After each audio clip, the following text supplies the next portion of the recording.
Glad to be here. Great.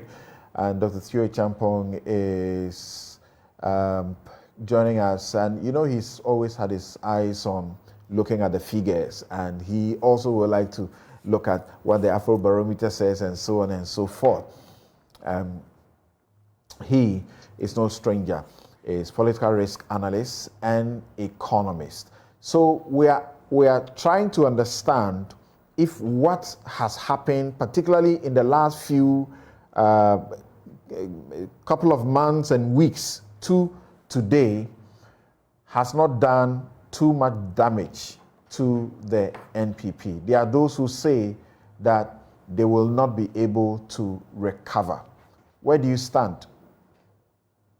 Oh, I think definitely it will have some damage. The point really is that the NPP has been struggling for a while now, particularly on issues of the economy and living standards and livelihoods. And it is within that context that they are having these primaries with a number of people that are contesting to seek to lead the party in an attempt to, as they call it, break the eight. And when you actually look at the pack, for me, that Dr. Bawumia will win today's primaries, it's a foregone conclusion. The issue for a number of things there is really by what margin of victory should we expect? Because that would be the biggest signal, if any, of the extent of party unity. And that also could be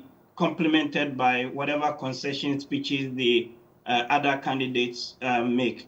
Dr. Bawumia would need to secure about 75%. So at the minimum, 7 in 10 of the people that would be voting would have to actually vote for him in order to sort of send some sort of emphatic statement of his likability within the rank and file of the party and allow him to contest right on the ticket of that. However, in my view, I think that is really it's a minor issue. He's actually got major issues that his advisors and strategists must find answers to in the next, coming weeks and months if they are to sort of break the eight. And I say this on the premise that the 2024 election actually remains the NDC's to lose. So if you were to do any polling now and speak to people around in terms of who they're likely to vote for on both sides, given the context of the economy and all of that, the NDC currently has a little bit of a higher margin relative to the NPP. And even with all the other third parties around, who some of whom have broken away from the NPP, there is then a further high likelihood of a runoff coming 2024.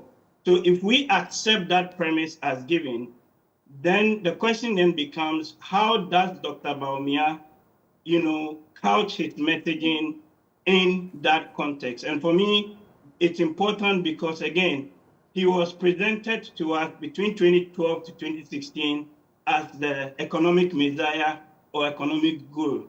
And if you look at the evidence so far between what has been done and what the party has delivered, it's been suboptimal, right? There's been issues with the economy, debt exchange, IMF, livelihoods, borrowing, all over the place. And you remember something, at some point, even Dr. Bawumia asked the late Vice President Imsata the famous 170 questions, right, on the That's economy. Right. Yeah. And you begin to ask yourself, so perhaps is it time, for Dr. Bawumia to actually answer these questions himself? Because after all, Ken has asked him to answer them. He chairs the economic management team, and of course, he's been a core part of the Akufo-Addo presidency. Some have argued that there are constraints that have prevented him from sort of delivering, quote and unquote, right? And they've talked about other powerful voices and powerful individuals that in a way have prevented the vice president from doing what No, the argument has been that this kind of talk appears to pitch him as the president, not the vice president. Exactly. But even importantly, something.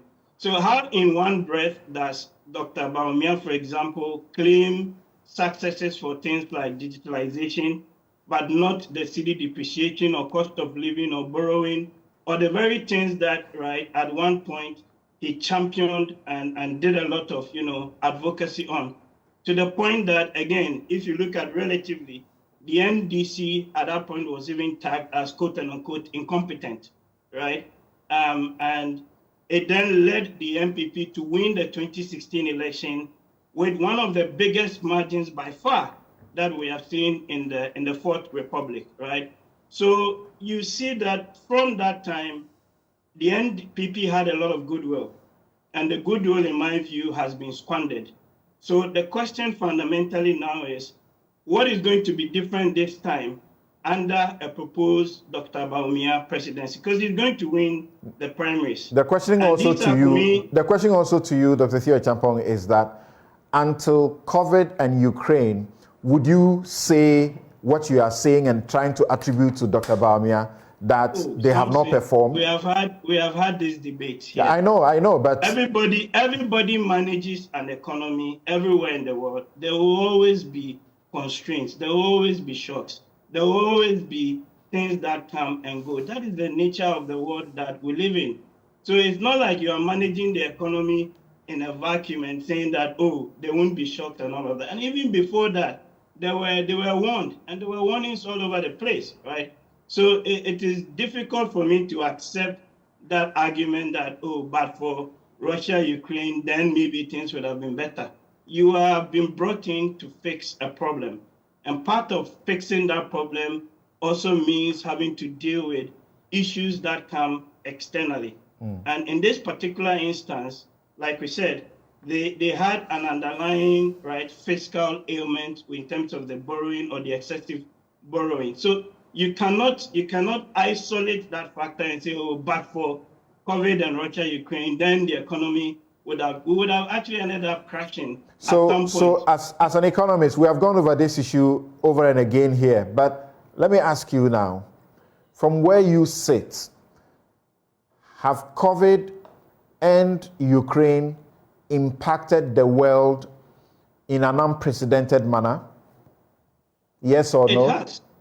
Yes, it has. The question is, what has been the response by different countries that Ghana, right, is no exception to, even amongst our neighbors, amongst our peers? So it's a bit of a difficult argument to say, yeah, it has affected everybody. But some people have actually been able to withstand it better than others. Just like COVID, those that had diabetes and things ended up being predisposed and dying, and others that had a better immune system were able to withstand the shocks. Our immune system was weak as a country. It's as simple as that. You speak. It's important. Something quick one. Okay. It's important because, again, remember that the candidature of the man was presented to us as somebody who's got the solutions to the issues of the country. Very, very important. And then you come in and there are all these issues. So you cannot isolate what or the rhetoric that Dr. Bawumia delivered between 2012 and 2016 and all the lectures and all the issues that many of us, warmed up to. Those issues that he raised about depreciation, cost of borrowing, excessive borrowing, IMF, are equally as valid today as they were. Now let's bring the focus back onto the voting happening. You speak in the same terms as we have heard generally from pollsters, people who have gone to do surveys, among others, that Dr. Bawumia will win. It's a foregone conclusion he will win. It's about the margin with which he will win. People say that his fiercest contender, now Ken, not Alan Shremanting, has reached out a lot to those down there, the grassroots, as in the polling station executives. The polling station executives form about 92%, almost 93% of the total number of people who are going to vote, who are voting this morning. of the 200,000 plus, the polling station executives constitute 193,000 plus. Why don't you still give yourself a little chance that Ken could pull a surprise? I don't think Ken would be able to pull a surprise.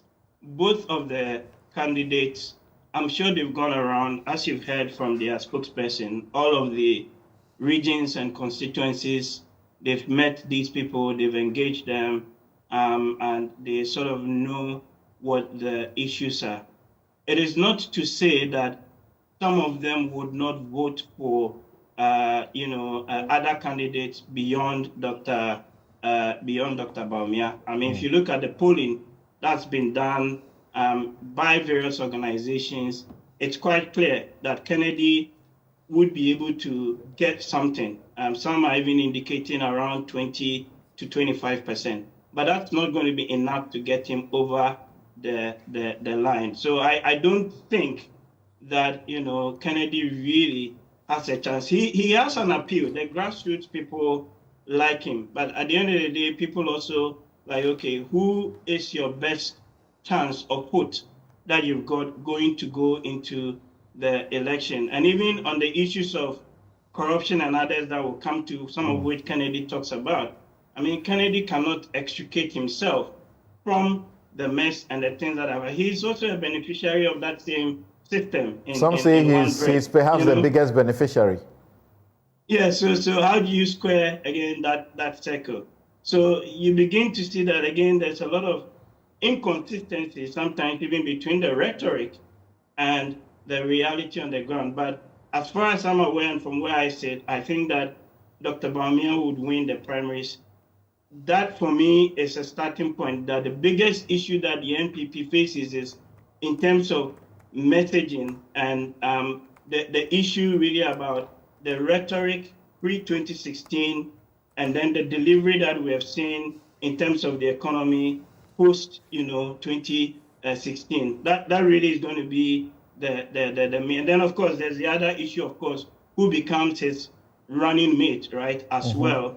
And because you need somebody that's got the electoral. Interesting, you bring that aspect in. The suggestion is that, as we have seen Alan command such a mass in Kumasi, the suggestion is that that's the place that Ken too would have hoped to get some good numbers, but he will not get it because the potential is, or the obvious thing is that Bawumia, if he does win, will pick his running mate from the Ashanti region. And so they too would like to, even the MPs themselves, would like to mobilize their people to make a showing so they can actually make a pitch that my constituency gave you these numbers. What do you say about that?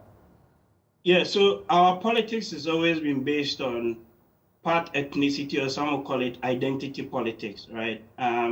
And you need somebody that can mobilize people at the grassroots to come and vote for you along certain lines. It could be along religious lines, it could be along ethnicity-based lines. And if you look at the way we've done our politics since 1992, typically you have one candidate from the northern part of the country and then another candidate from the south, at least amongst the two main parties. So definitely Dr. Bawumia would have to choose, for want of a better word, an Akan candidate, right? All right. To where he chooses that person from, that becomes a bit interesting, because I think the Kumasi or the Ashanti argument has been made quite strongly, because that's really the heartland of the party. If you look at votes or actual number of votes that they do garner, but then you cannot discount, of course, the Allen factor and all of that. So you need a strong candidate that has that appeal and can pull the vote, because at the end of the day, if your core voters stay out because of apathy, because of issues with the economy, then you're going to lose the election. It's as simple as that. Okay, thank you very much. Let me